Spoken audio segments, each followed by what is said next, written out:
Hello. Yes, Greetings. hello. Greetings, yes, hi. greetings. Good evening. Hello. Hi, this is Dr. Yes, hi. This is Dr. Jewel. Can you hear Hello, me? Dr. Jewel. Yes, I can hear you. Welcome. Oh, okay. Thank you. Welcome How are to you? Know the Ledge Radio. Yeah, we have a lot of things going on here. You know, there's a huge electrical storm occurring in our solar system, and so there's a tremendous amount of solar winds and waves that are coming toward Earth here. So, you know, anything may happen, so we need to proceed forward here. Yes, indeed. First and foremost, I want to say greetings and welcome to the show. We've made it known to our audience that we've been waiting for this day to come for you to be one of our esteemed guests, and it can never come at a better time. So do you want to introduce yourself to the audience for those who may have never heard of you? Wow. Well, you know, I've been listening for a while, and I think that you've done a really good job. I think the main thing is I really want the listening audience to know that we are in a fabulous time on planet Earth because the events that are happening only occur, depending upon which cycle you're looking at, somewhere between every 5,000 to 10,000 years.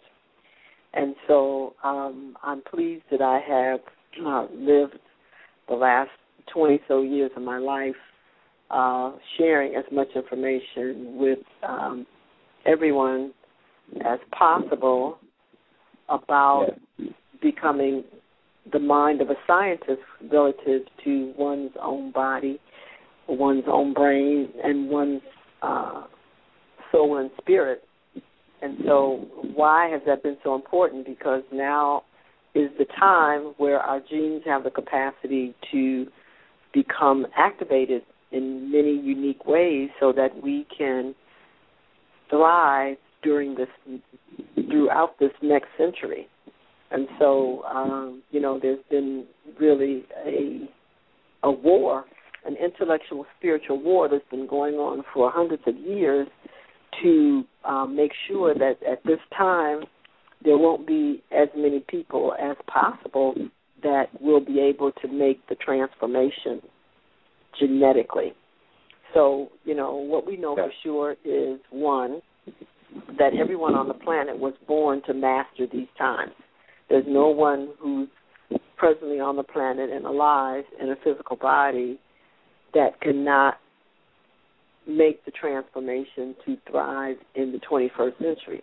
However, the keys that are necessary for the body to make the shift requires knowledge and then the application of that. And it's been through the repression and manipulation of knowledge and the sedation of the desire to change, by lifestyles that literally do not build an adventurous, intellectually evolving mind, but literally has numbed it and conditioned it to feel as though it's the environment's responsibility to entertain them, to make them laugh, to really gesture the individual during their waking hours, as opposed to stimulating and nurturing an environment where we are excited to learn about everything around us, and most of all, including ourselves. So because of the shift in one's orientation that has been definitely,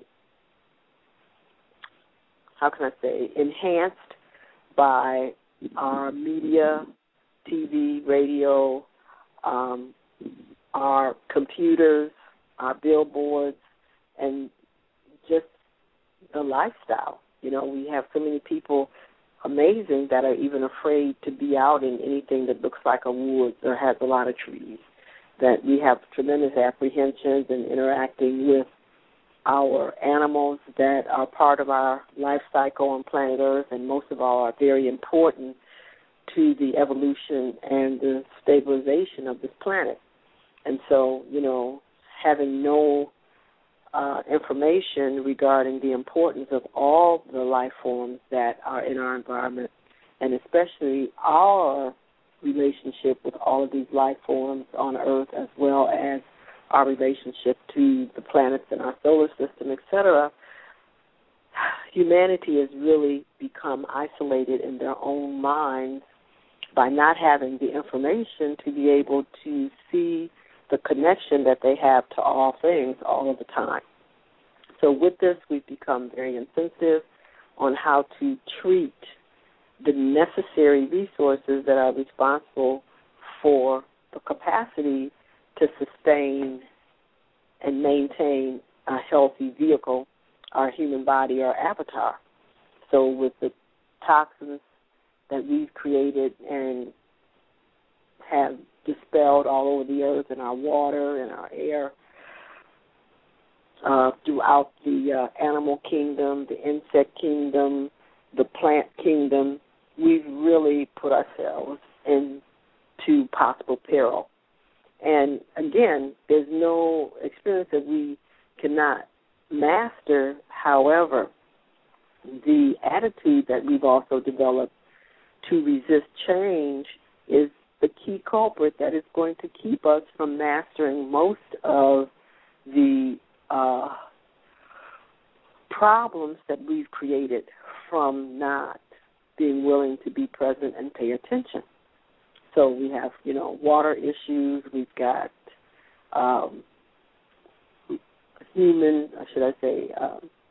life form problems. And what do I say by that? Life form problems. That because of our unwillingness to really observe and to understand how all of these organisms on planet Earth, these life forms, are responsible for maintaining a harmony that will allow us as the highest life form on the planet to evolve in consciousness, mentally and spiritually and physically. We have displaced many of these organisms and put them into environments and under exotic conditions that have allowed them, because they are programmed to survive under all circumstances, they have undergone degenerative and mutational changes which have now totally evoked a very, very stressed and survival-orientated awareness in these organisms, which now have caused adverse changes in the environment. So we've done this with the insects. We've also done this with our fish, our ocean beings. We've created issues on the planet amongst the mammals. And so, we have a lot of complications to look at, not just the perceived differences amongst ourselves as one family, but also now we definitely have become antagonistic to many, many other life forms. And with the planet shifting its energy gradients and its position in the solar system, a lot of stress, literally, and intense forces are going to continuously stimulate these lower organisms to have very, very aberrant behavior patterns. So I don't know how many of you have been monitoring a lot of the nature shows and documentaries on TV, but we have animals that are doing all kind of incredible things, and they are not at all backing down off of humans. So not only do we have environmental issues with the air and the soil and the water, but then we have the lower organisms that are retaliating against us, from the single-cell organisms, where we have individuals who have infestations of these single-cell organisms, from just deadly skin disorders to all kind of incredible parasitic infestations that we have no answer for, mutant bacteria here that live off of the antibiotics that the pharmaceutical companies have presently created. I was just reading where there was a form of gonorrhea that evolved in Japan that they literally put many people on lockdown. And this is the sexually transmitted form of gonorrhea. And they definitely, it's so amazing, they're saying they've never seen a strain of gonorrhea this resistant to any antibiotic they've ever known. And they are saying for a fact that once you contract this, they have no cure, they have no choice but to quarantine you. And this was recently?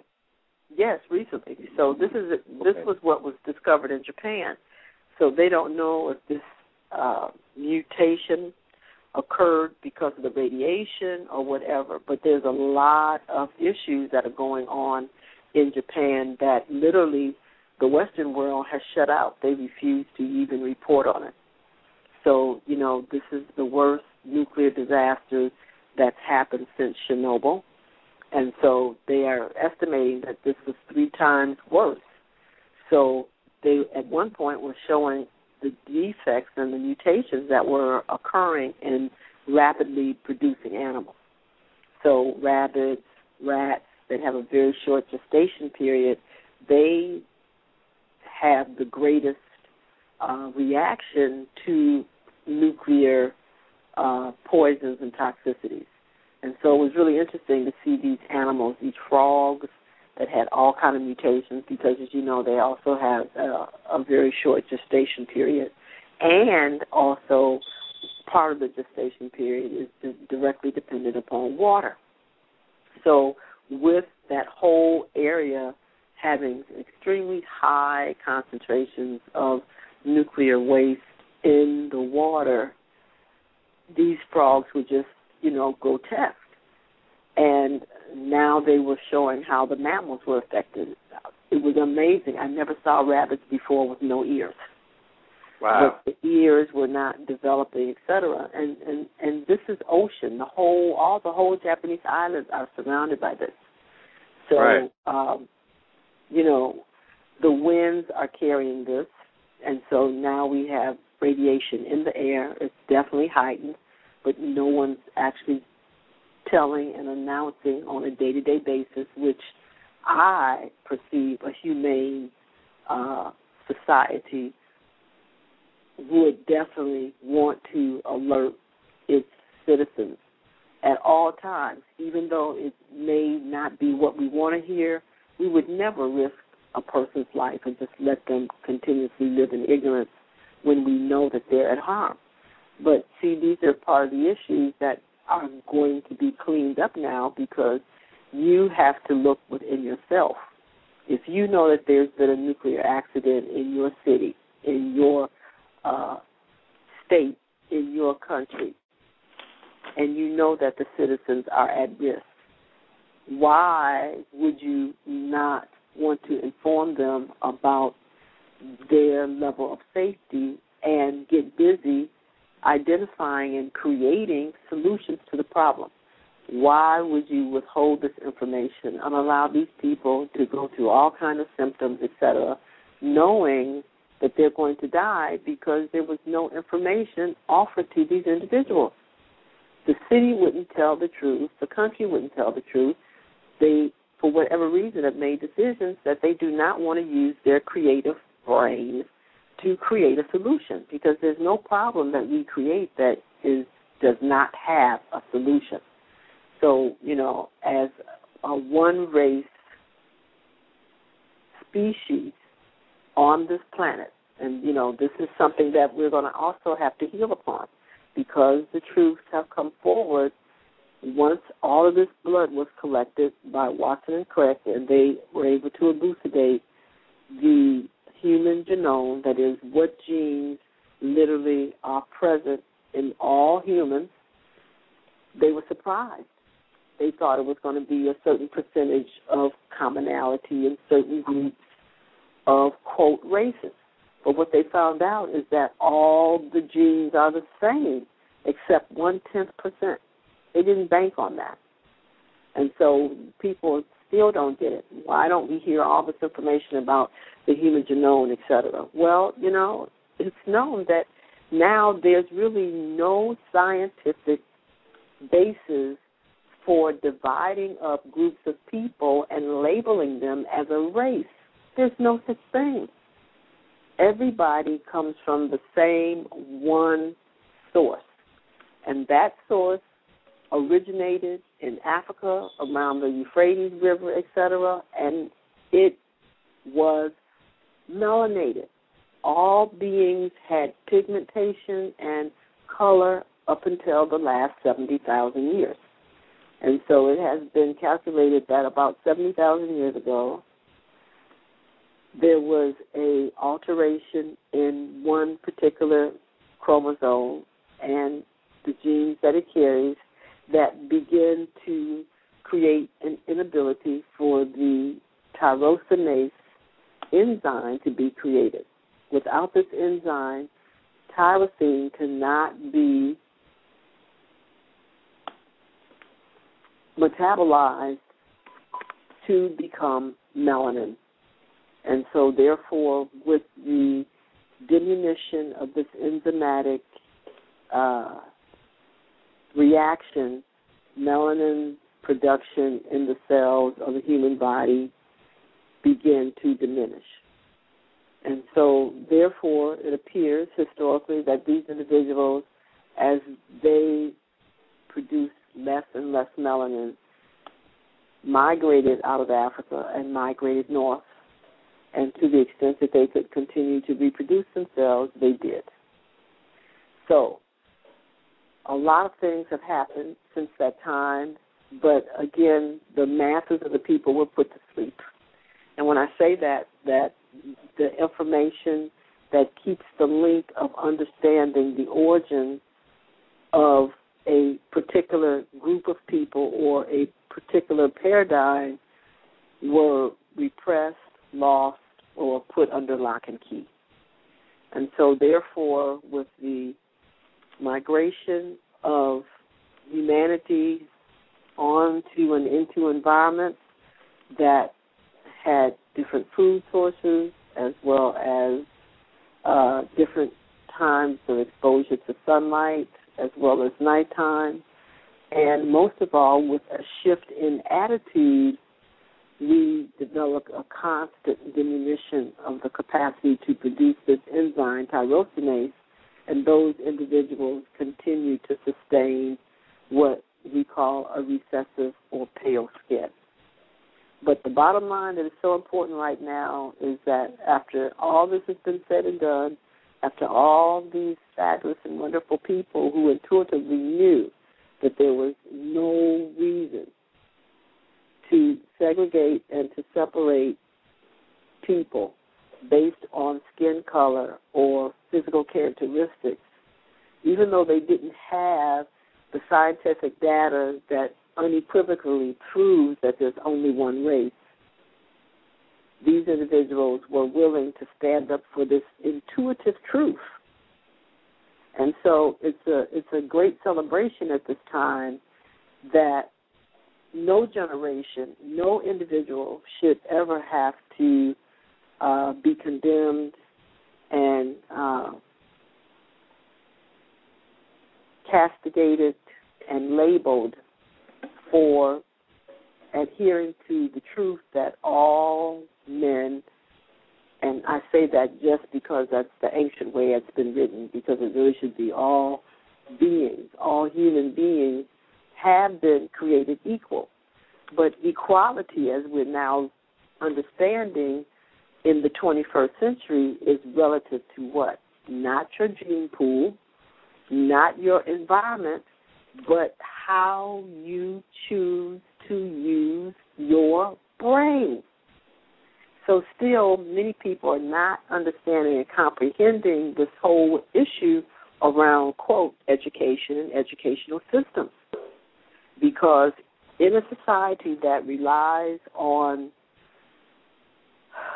how can I say, growth or collective educational systems,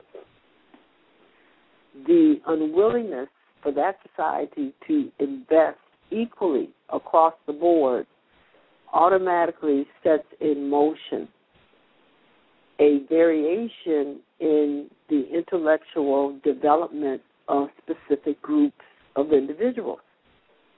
Right. And so to do that, then that also sets into a lot of other issues which are always going to play out in that, quote, society, unquote.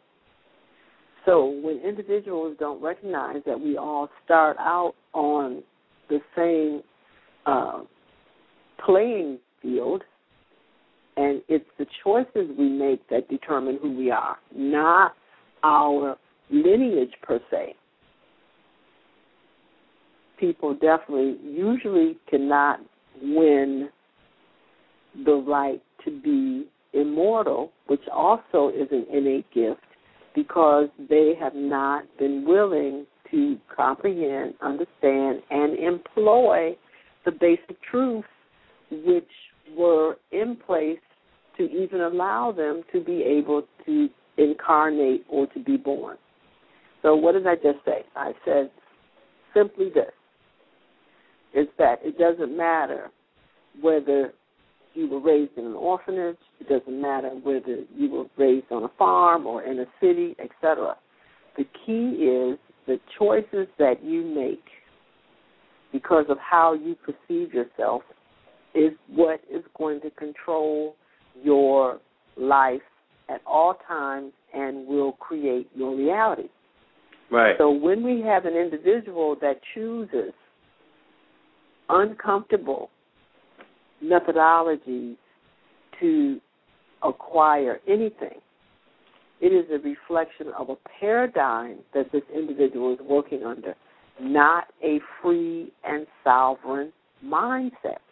Because a mindset that is free of any previously imposed ideas and concepts about how to accomplish anything would naturally never inflict a concept or idea upon themselves that innately is one that generates discomfort or defines a limitation relative to what they want to do. So, and a good example of this is that, a person says, well, I would like to go to X school to develop my skills in X and Y. But when they say, all right, okay, this is what I want to do, and, this is when I want to be there, and from that I want to do A, B, and C.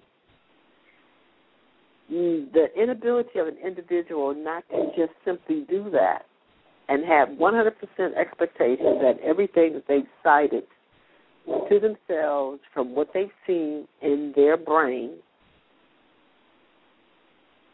represents an individual who has been conditioned or indoctrinated in some way to actually begin to think of limitations or reasons why this could not occur. Now, see, you have to understand what I'm telling you. It's very, very subtle and profound. But there are two indications that have come forth. There was one gentleman who wrote a book about memes, the virus of ideas in your mind, in your brain. And then we followed this with this movie called Inception. Yes. And I don't think people are still understanding what these two items that were put upon the market are really trying to tell you.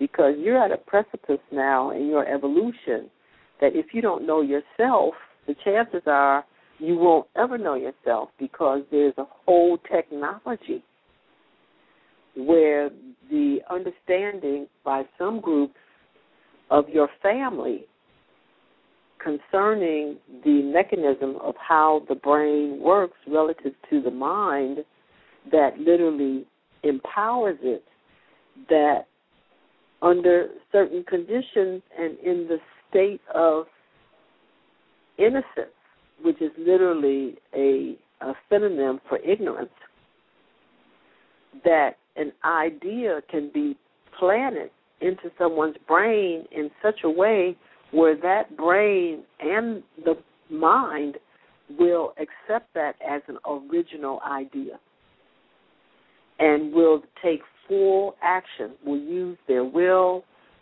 maintain their focus, use their resources, including the physical body, to actualize that idea when in no way would that idea most likely ever have come into that person's brain on their own volition. Right.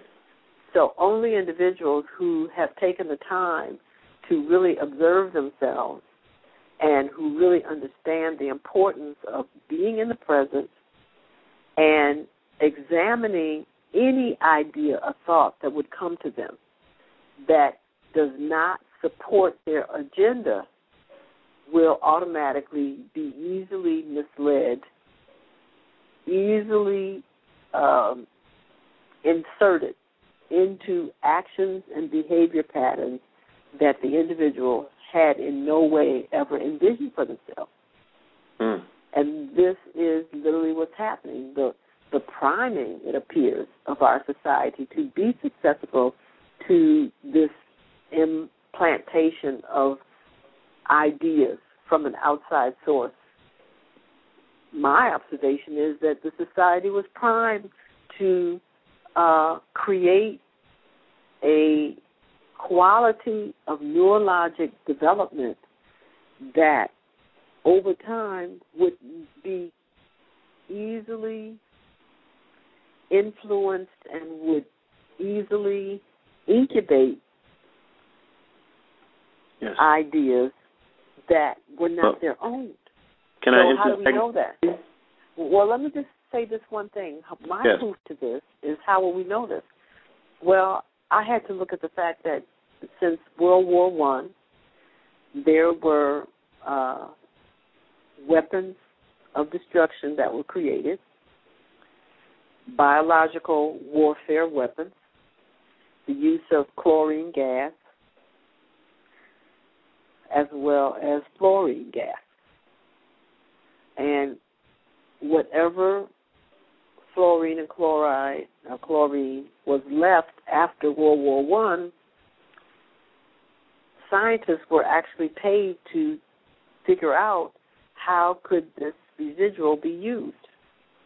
So when they discovered that chlorine as well as fluoride decreases the electromagnetic transmission across the nerve in the brain, where over time these neurons would be susceptible and would transmit any frequencies, that is, any thoughts from an outside source. The neuron would lose the capacity to transmit its own thoughts and ideas from the mind that controls it, and would also be susceptible to receiving and transmitting ideas and concepts from an outside source.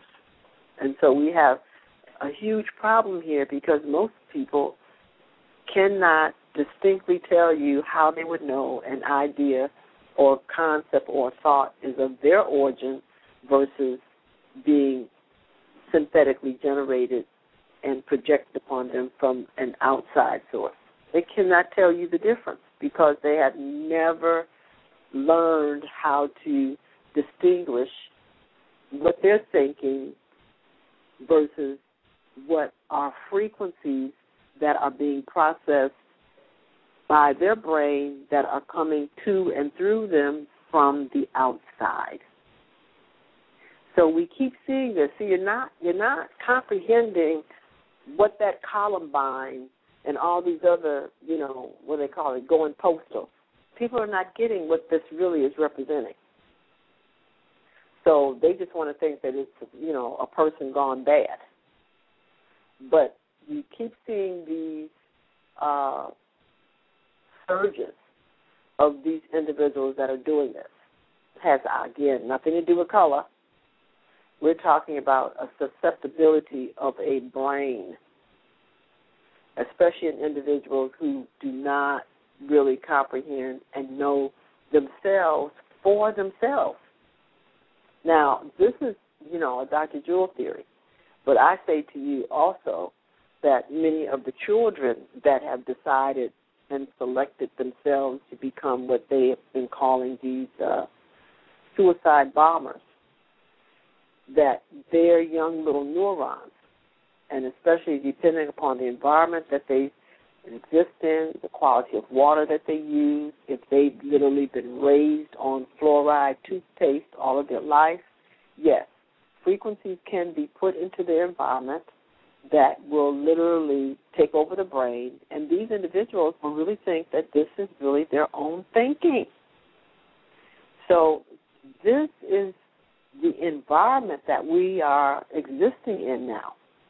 And so here you are with this incredible, awesome instrument known as a physical body that is immortal, that can be on this planet for, some authors are already stating that a person who has been educated properly, has been nurtured with good nutrition, an individual who understands the brain and learns how to operate it and all of its software, can maintain their one physical body for 100,000 years. This is in writing. 100,000 years your body can last. And so if you want proof of that, well, you've been living with that every day too. So you can get busy and go read the Immortal Cells of Henrietta Lacks. So in the 50s, this woman's tissue was taken and without her permission was grown in a tissue culture, which at that time, that was a new concept. Can we grow a living cell of mammalian tissue and especially human tissue in tissue culture? And they did this and found out that these cells basically grew very well.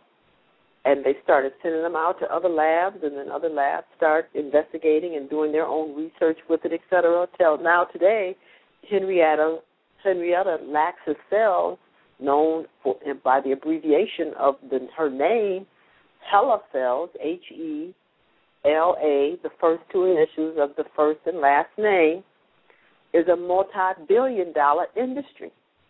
Ms. Lacks has been dead since the early 1950s, and her cells are thriving.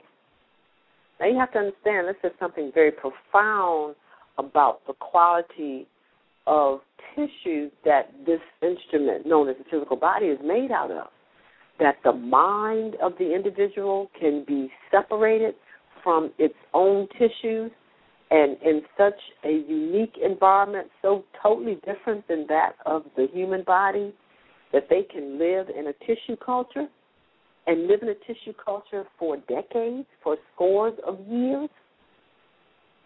You have to really contemplate what is that really saying about this instrument that you navigate as an energy, as a conscious energy known as your physical body. And why would those cells adapt so readily to living in literally a petri dish, a tissue culture, but yet and still the remaining cells that stayed attached to her body have all died? That's amazing. Why these cells literally were stolen and put into such a simple, sterile environment, just carrying the basic nutrients for life: carbohydrates, fat, and protein, and water. And those cells are thriving. But yet and still, the Henrietta Lacks body, as we know it, has perished scores ago. Can I read for the family, because you're touching on something that is so expansive in terms of the field of research that is attributed to the HeLa cells, and I want them to really grasp an understanding for the family that may not know on the line how monumental, the sister was, okay? In 1952, the entire institution, the modern field of virology, was born by research done by the HeLa cells. Genetic medicine in 1953, a researcher working with HeLa discovers a stain called hematoxylin, which makes cell chromosomes visible. All right. In 1954, they brought about clones. Thanks to the hardiness of the HeLa line, scientists are able to devise a method for isolating a single cell and keeping it alive long enough for it to replicate and create perfect copies of itself. All right. So a lot of what the family is seeing by way of quote-unquote science today is directly attributed to the research that's been done on the sister's cells for over, 5 to 6 decades. All right. And most famously, people might know that according to, in 1960, they packed in a Soviet satellite HeLa cells, and they took them to space before any astronauts, all right? NASA later includes HeLa in the first manned U.S. missions, discovering that the cancer cells grow faster in space. Salmonella research is also attributed to those cells. Scientists use HeLa to model the invasiveness of salmonella, gauge its infectiousness, and study the behavior inside human cells, all right? Also, going back to polio research, researchers discovered that HeLa is susceptible to polio, paving the way for its use in the largest vaccine field trial to date. Right? HIV in 1986, scientists figured out how to infect HeLa with HIV, shedding light on the virus infection mechanism by identifying a key receptor. 1993, tuberculosis. Researchers infect HeLa cells with tuberculosis DNA to learn how the bacteria attacks human cells. 2005, nanotechnology. Researchers subject HeLa cells to various forms of nanotech, from injecting them with iron nanowires to testing how they absorb silica-coated nanoparticles. So much of what's attributed not only to science but also to science fiction has come by way of the studies that have been done on this sister cells, of which they have openly admitted we all possess.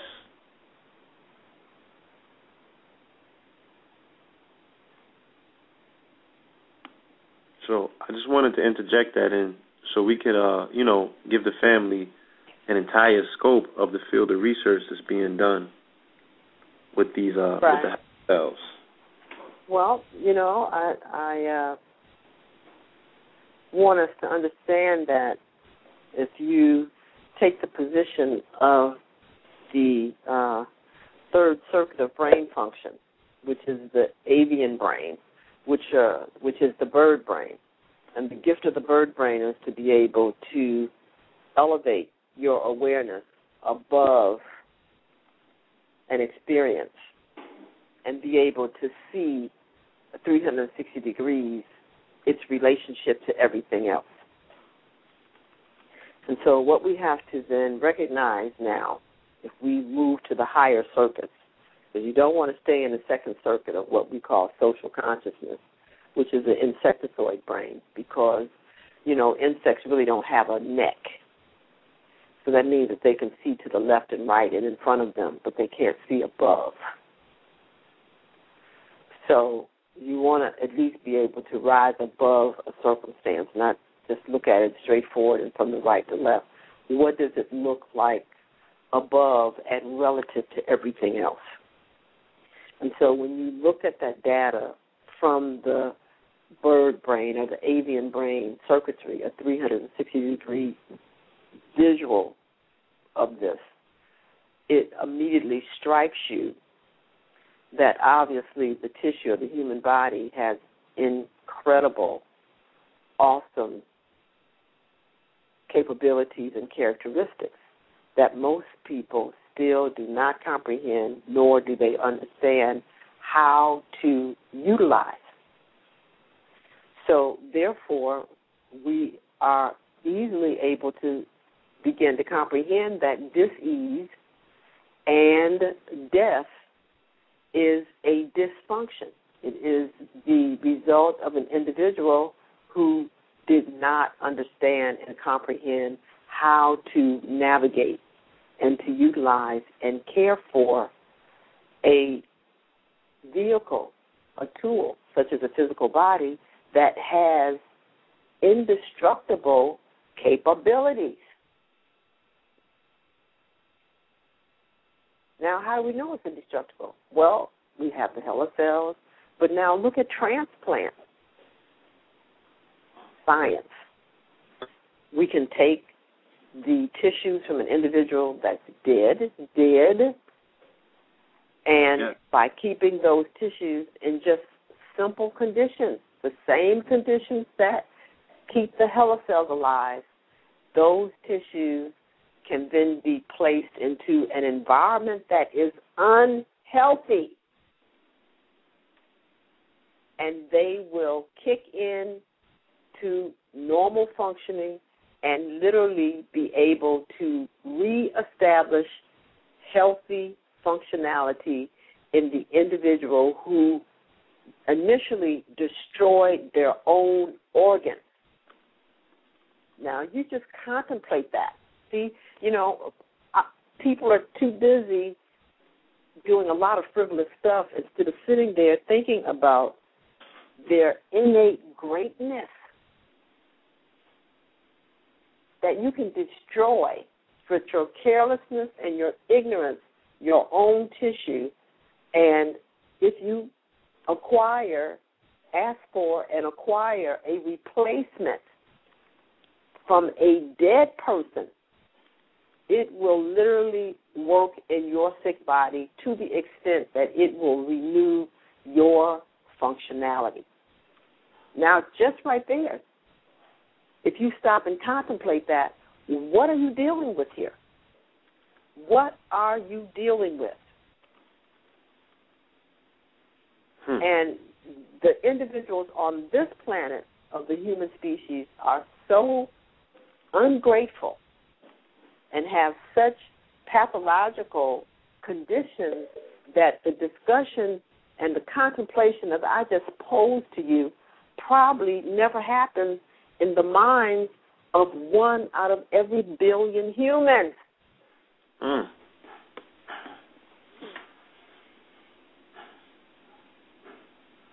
So, I mean, that is a revolutionary contemplation, that when you sit down and really look at that and think about it and dissect it, you get up from that bed or that chair totally a different person. Yes. And your dissertations have the ability to do that. So, therefore, we have to then recognize, how are we allowing an environment to take us to such an extent away from this incredible, noble, divine capability of an instrument that we have, and we're squabbling over all kinds of things. It doesn't even make sense. It's amazing. The things that I see projected on the TV that people are allowing their attention to be totally focused upon is incredible.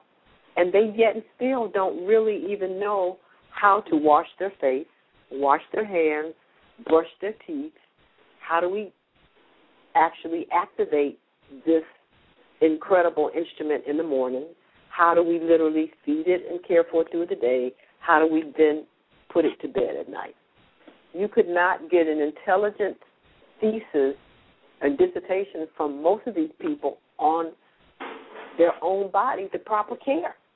That's amazing. That's something this incredible that it would not promote you to investigate how do I care for something that's this incredible.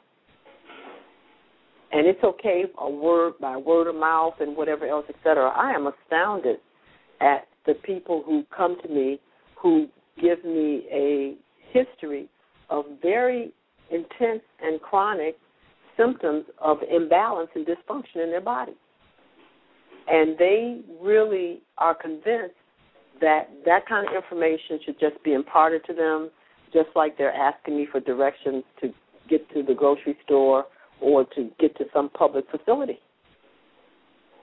And that being able to have access to that information, what I call off the cuff, is supposed to be, in their minds, thorough enough and significant enough that they would go and apply that to this incredible instrument.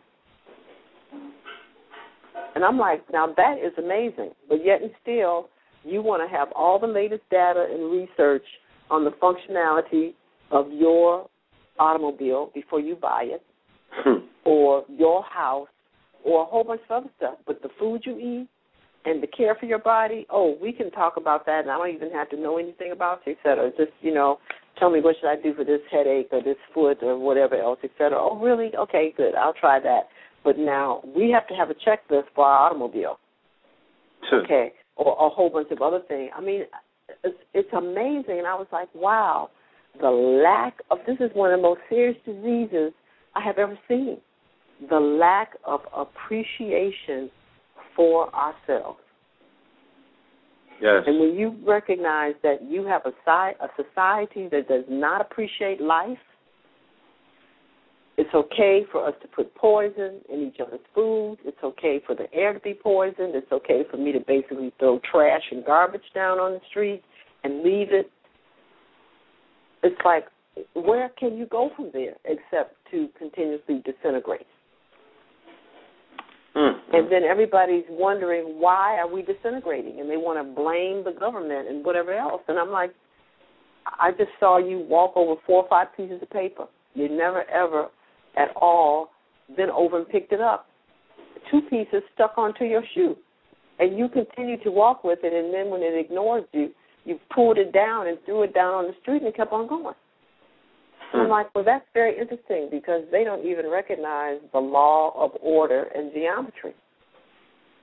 And with something like that being in your path, it always creates a chaotic energy. It always alters your frequency.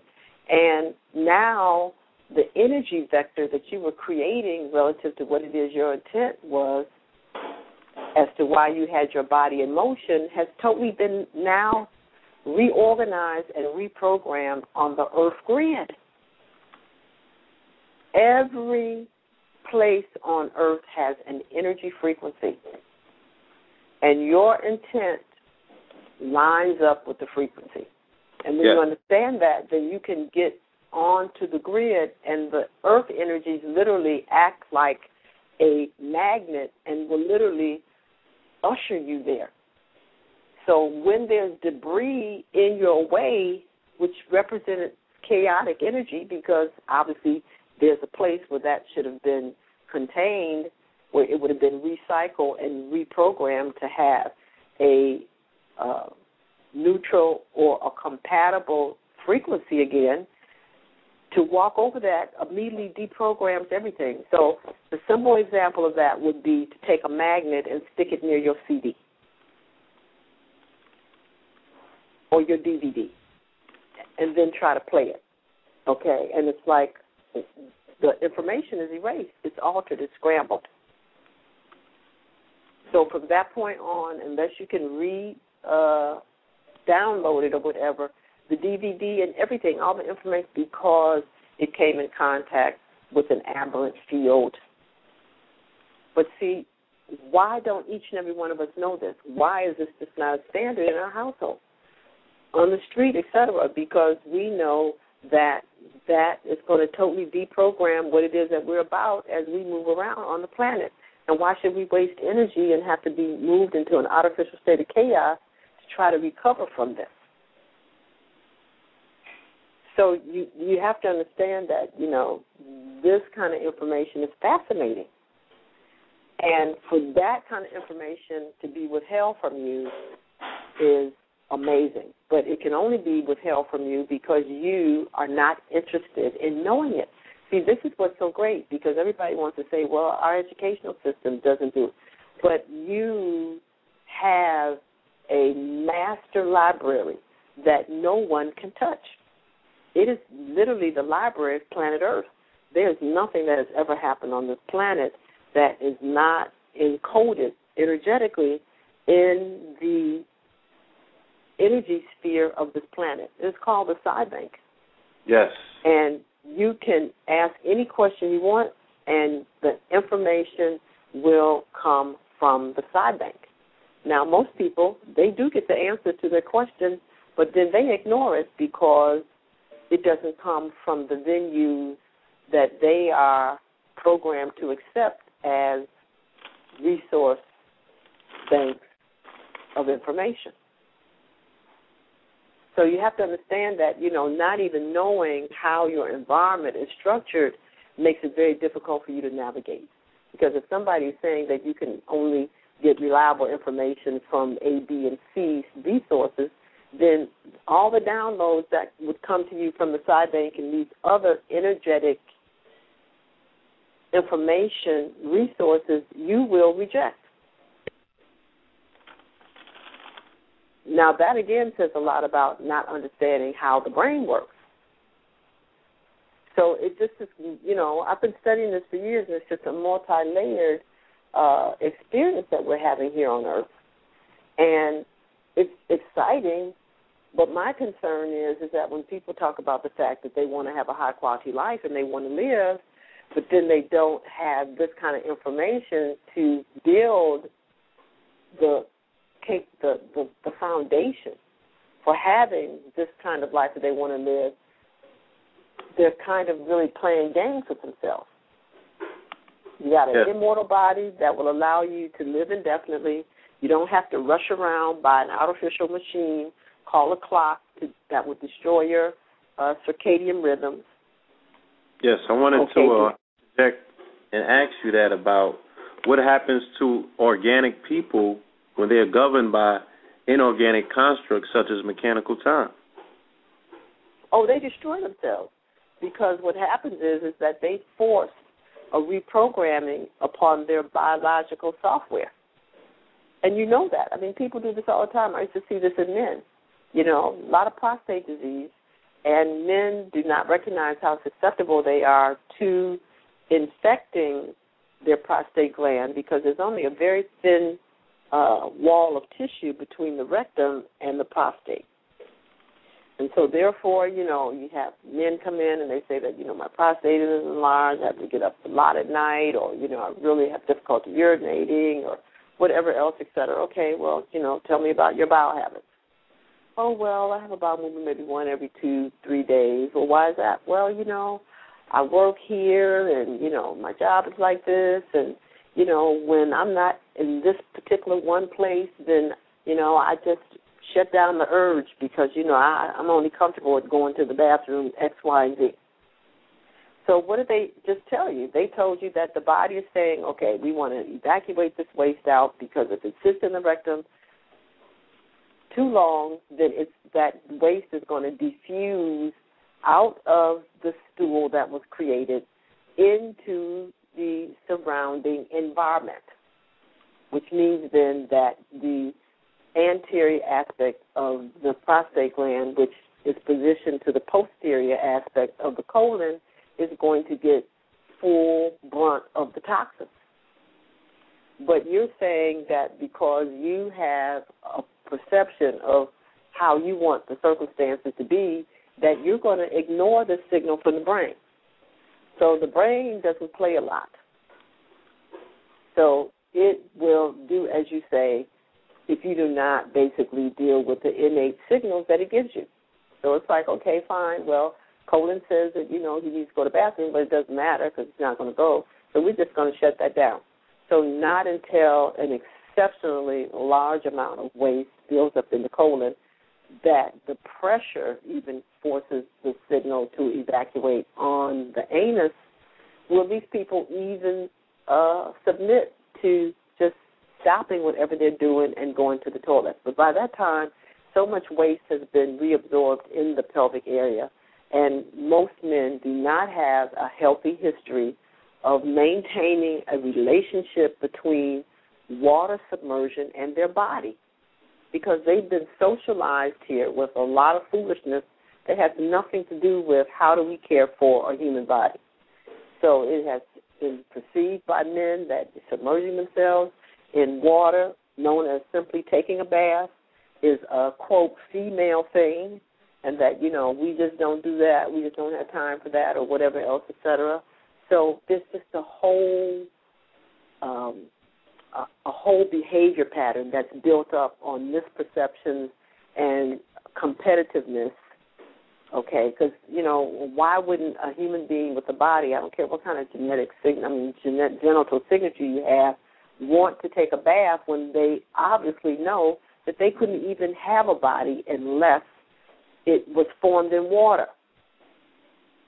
So why would they believe then that at any particular time it should not have to be turned to water, not only to just be cleansed, but to regenerate? So these are just outright obvious ignorances. It's like it's right there in front of your face, but you just are ignoring it. That's what ignorance is. Yes. It's not an inability to learn or anything. It's just information that's right in front of you, and you refuse to acknowledge it in your life. Absolutely. So this is what I've been writing about and speaking about, because I saw so many patients destroy their bodies, bring a lot of harm and pain to themselves because of their ignorance. They just refuse to just acknowledge what they knew was common sense. You sit there and take them step by step, and it would make sense. Yeah. So, therefore, we have individuals, especially men, that do not, put the body in water. Now, why is that a problem for men? Because just like the woman, because the prostate gland and the uterus are the same magnetic pole in the human body. There's no difference between the prostate gland and the uterus. They're the same organ, except when one is exposed to estrogen and the other is not. They have a different functionality. But the same tissue, same place, it is a magnetic pole. So that's very deep in this bowl called the pelvis that is made out of bone. It has a lot of other structures in it, etc. And so, therefore, this organ, cushioned amongst all this tissue, etc., has a tendency to become congested. And also, because it's at the lower pole of the body, the tendency for heavy waste particles to accumulate in that area of the body is very great. So submerging the body in water then stimulates the blood vessels, the vasculature, to pool itself in the pelvis when the pelvis is put in warm water. What does that do? That then allows the buildup of toxins and debris to be reabsorbed into the bloodstream and then transported to the kidneys, to the liver, back to the colon, so that it can actually be removed out of the body through the natural pathways of elimination. But now that buildup continues when there is no gateway, or should I say pathway, for it to be reabsorbed and moved out of the body. So we have a lot of problems that we create because we do not know how to care for hygienically. It's really called hygiene, the physical body, because we know that it will heal on its own. And how do you know it will heal on its own? Because it's sealed. When I was delivering all these little humans, that was what was so fascinating. I was like, just think of this. It only has certain openings, and everything else is sealed. I mean, that's really an awesome consciousness that feels that it can create something so profound and so permanent that literally it's sealed. The body is sealed, your abdominal cavity. There's no reason why you need to go in there monkeying with anything. Now, that is amazing. Can I ask you, in your research, in your experience, in your studies, what are you seeing in terms of the effects that cell phone radiation is having on the prostate area, being that a lot of men wear their phones near that particular area? Okay, well, let me say this. Now, listen to me very carefully. Yes. We are built to last. We are built to last. the changes and the programming that are happening on this planet, in our solar system, in our sector of the galaxy have been known. So we are moving into our future only because of the limited way we use our brain. But the future literally has already been known for the planet, for our solar system, etc. Therefore, for you to acquire a body to interact at this time in this dimension, you were already pre-programmed to be able to rise to the occasion for the future events that would occur on this planet, in this solar system, in this part of the galaxy. Because the bottom line is you were always built to last. That was never a question. So you have to understand who's your greatest teacher to show you this. Look at the trees around you. There's a specific tree, awesome, a Bristol cone pine tree. This pine tree lives 5,000 years. 5,000 years. Do you think that it was going to be destroyed because of the earthquakes or the floods or the fires or the lightning, etc.? It was programmed to be able to not only survive but thrive through these monumental earth changes. That's how it can be 5,000 years old. So our inability to appreciate the completeness of everything that happens naturally in this dimension also is an issue that brings about our limited lifespan. So if you can just allow your mind to trust and grasp the idea that I was built to last. So if I was built to last, then that means that somewhere in this body there is the solution to the experience that I'm having at the moment. So therefore, the question would be, why don't I ask my body? Now, we are now finding out that the human body, as well as every other manifestation of matter in this dimension, is composed of what? Light, the electromagnetic spectrum. So is everything in this dimension composed out of the entire known electromagnetic spectrum? The answer is yes. So what does that mean?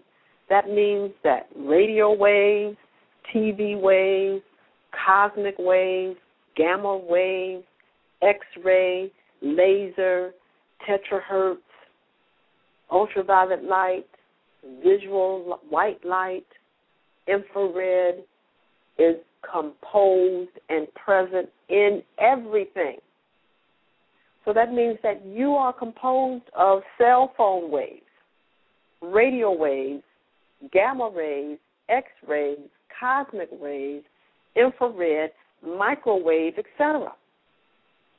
By the definition of everything here, you are already made out of that. So if I'm already made out of cell phone waves and microwaves and X-ray, then why would the application of more of me be dangerous for me? Now, nobody has contemplated that question. Now, what I discovered was this, is that the melanin biopolymer is the biological form of ever-changing light. So therefore, if you want to look at and understand how light continuously moves and changes, then you have to study pigments. You have to study melanin, which is the most highly evolved pigment on the planet. Now, it's one thing interesting about melanin is that it basically is constantly changing, just like a brilliant diamond. Okay, and you know the diamond, the brilliant cut of a diamond means that it has to have at least 360 facets. That's the highest grade of diamond. And that's an awesome task to put 360 angles on one stone. That's why they cost so much. But every turn to look into a new facet gives you a whole different perspective and a whole different color of this same stone.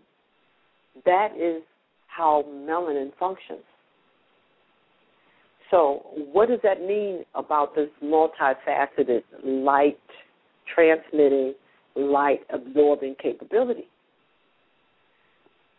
We have now been able to discover that there is a transport system for melanin. Melanin is not just hanging out in the cell like a big blob in healthy people. Now, why do I say healthy? Because we have a standard of health right now based on our understanding that allows people to literally be out of pain, that they're maintaining their shape, they seem to function okay, etc. But now, when they're exposed to intense energy fields, such as cell phone emissions, microwave towers, intense ultraviolet radiation from the sun, the tissues begin to disintegrate. Now, let's contemplate this. If I'm made out of every frequency of the electromagnetic spectrum, just like all other matter is made out of light, then why, since I have literally a biological form of light in my cells, why is it that the application of more of me becomes destructive? Well, we have now identified the fact that this transport system for melanin, so it's just like blood. Blood is very caustic and very toxic when it's outside of the arteries and the veins. We know that. It's discoloring. That's what a bruise is. It's painful to touch, etc. And if it is a very big bruise, it is susceptible to becoming infected. It also can literally block the flow of oxygen-carrying blood from one point to another. So blood out of the arteries and veins does become a problem. Now, it's interesting that nobody has finally went on and told the general public that melanin outside of its transport system, known as the microtubule system or carbrial system, also is minimally functional. So that when the microtubule system, which literally is the skeletal system, this tubule system is like the highway system, that it actually wraps around the highway system that we have in the United States. You can go anywhere with that because these roads connecting to all of the streets and all the major cities and country towns, etc., is extensive. This is a literal copy of your microtubule system. Right. Your microtubule system is that extensive, just like the roads in this country.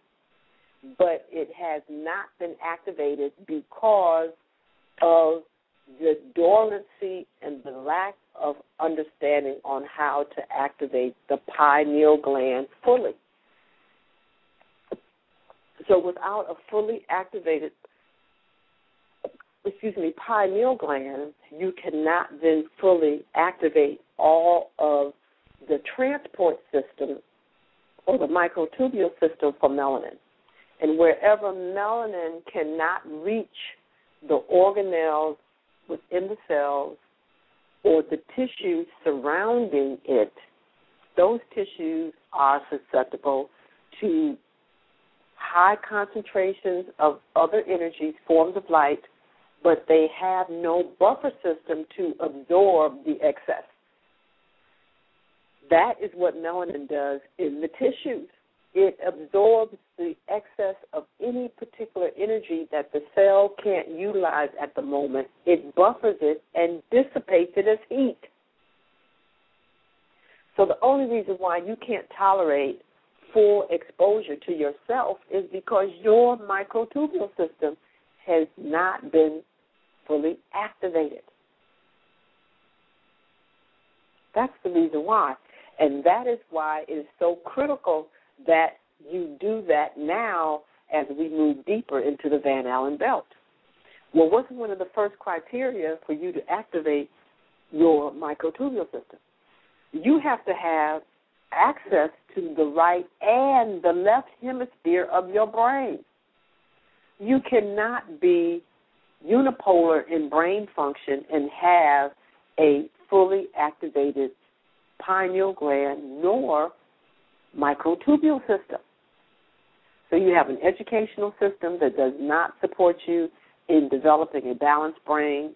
You have, therefore, a society that also operates on minimal brain function and is not seeking balancing the brain in all environments under all circumstances.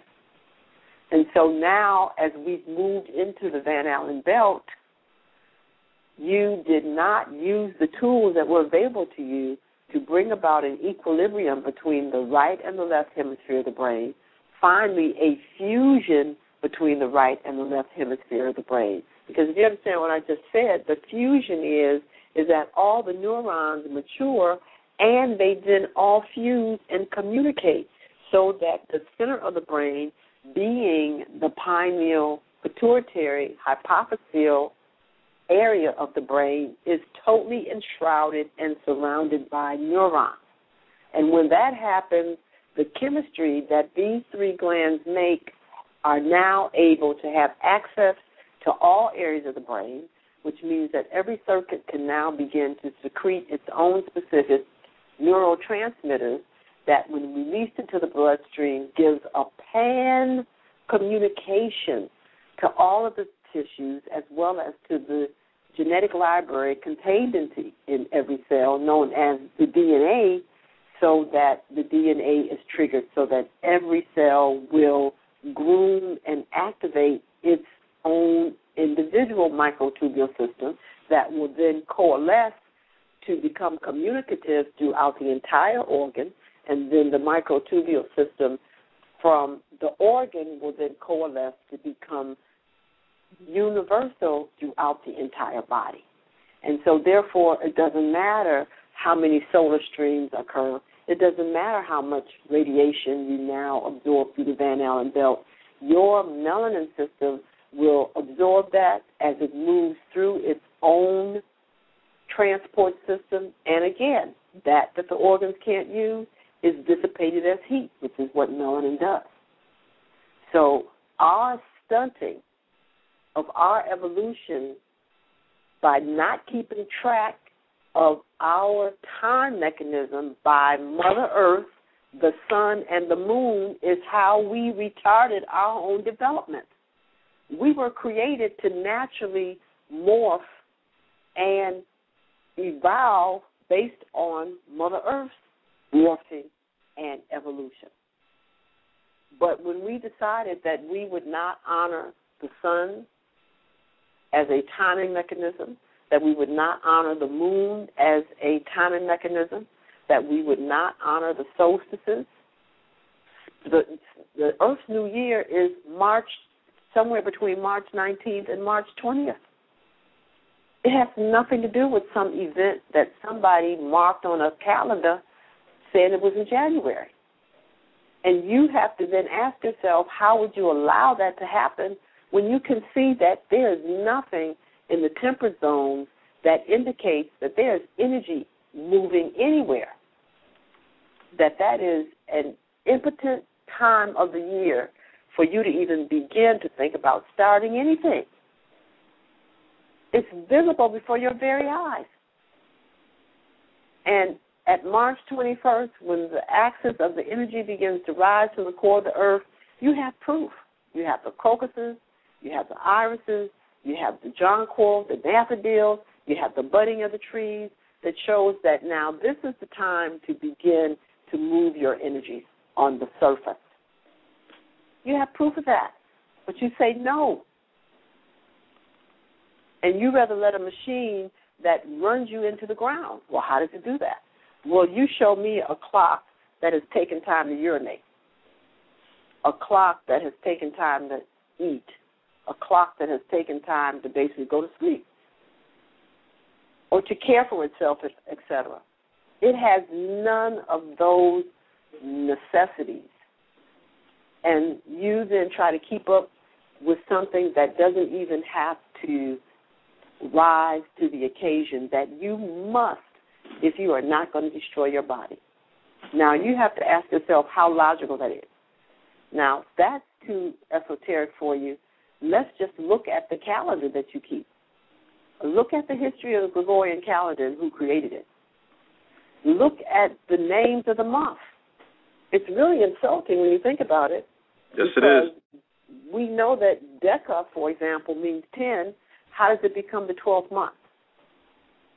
How does September, which is 7, now becomes the 9th month? So it's insulting because you can't even keep count by it because it doesn't make any sense.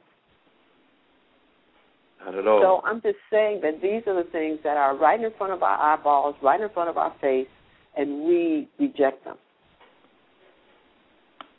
So this is how you tear down the natural cycles of your body, which then totally throws off your regenerative capabilities in the tissues because you've lost the hormonal peaks and ebbs that would normally take care of this.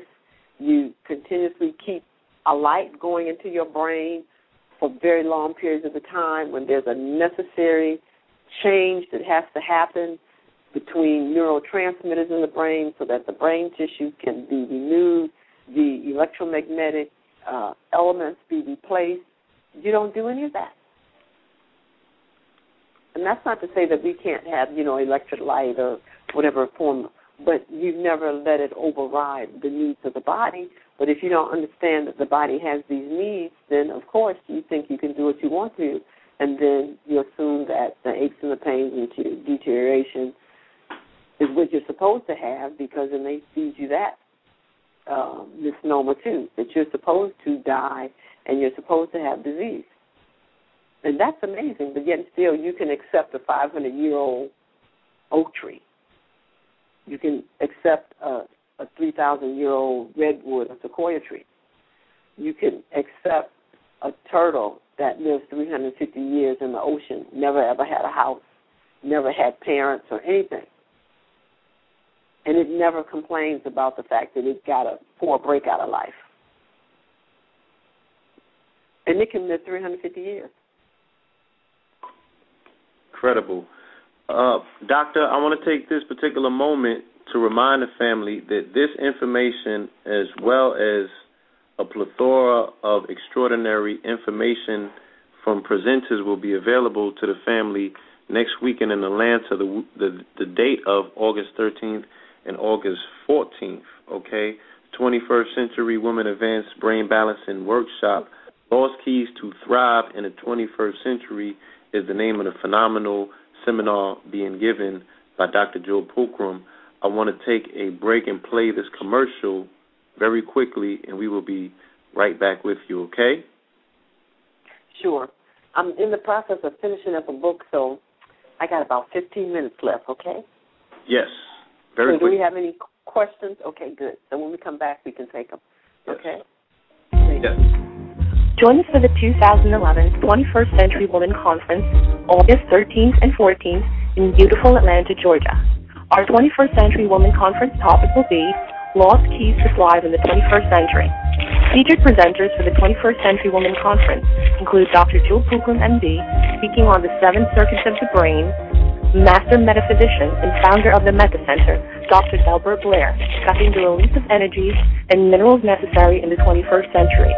Holistic therapist Julie Umpleby from the United Kingdom on the importance of activating the diamond crystals in the body, as well as author Joan Bunny speaking on tissue regeneration and age reversal, and much more. The 21st Century Women Conference will be held at the Holiday Inn Atlanta Airport South in College Park. Seating is limited, so get your advance tickets today by visiting our website, thejewelnetwork.net. We'll see you there.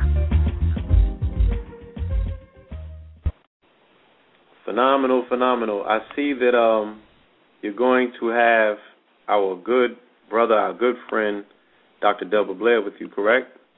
Yes, we're excited about that. Well, I actually just see a hand shotting up just now from hold from the 708 422. Peace. Yes, good evening, and salute brothers blue and red. Been holding on for an hour, but I heard my dissertating person there giving me a thorough education, both college and beyond. Anyway,